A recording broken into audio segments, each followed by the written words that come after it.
Eagles lose yesterday on the road to Washington, 27-20. Birds fall to 3-2. They did not look good against the Redskins, and let's talk more about it now as we check in with Comcast Sportsnet's Ray Didinger on KYW News Radio. And Ray, offense had serious issues, but the change at tackle, you could see some problems coming. It's the defense. That's what alarmed me.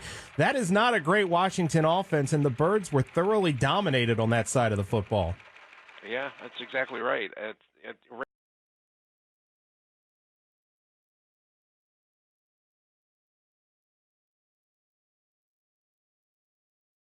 Redskins coming into this game had not been able to run the ball successfully really against anyone. I mean, they're 25th in the league running the ball. And when you came into this game, you thought, well, your defensive game plan really has to be all about getting pressure on Kirk Cousins, and they do have some good playmakers in the passing game. And you didn't really think that the running game was going to be much of a factor. But the Redskins came out and they started running the ball early and had success, and they just stayed with it. I mean, you get to a point where 230 yards rushing out of this offense, it really makes you scratch your head because, you know, we thought that this offense with a rookie quarterback might be up and down and would have some fits and starts during the season. But when it all started, you thought, well, the defense is going to be pretty consistent, and you have a lot of strength in the defensive line and in that front seven. And, boy, it sure wasn't anywhere to be seen yesterday.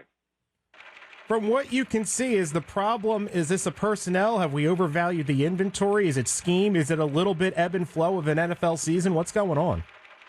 I think it may be a little bit of both, but there's an awful lot of criticism coming down on Jim Schwartz, the defensive coordinator now, which is kind of ironic because a couple weeks ago everybody was singing his praises, and now everybody's sort of blaming him.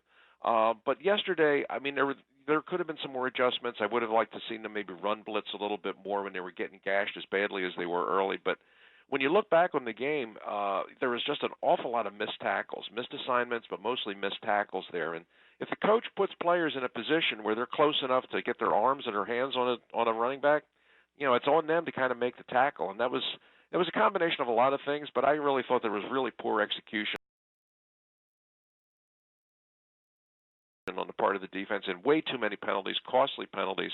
You get a player like Fletcher Cox, who's really, I believe, still one of the best defensive linemen in the league, and he goes through a whole game, no tackles, and once again a very costly penalty that extends a touchdown drive.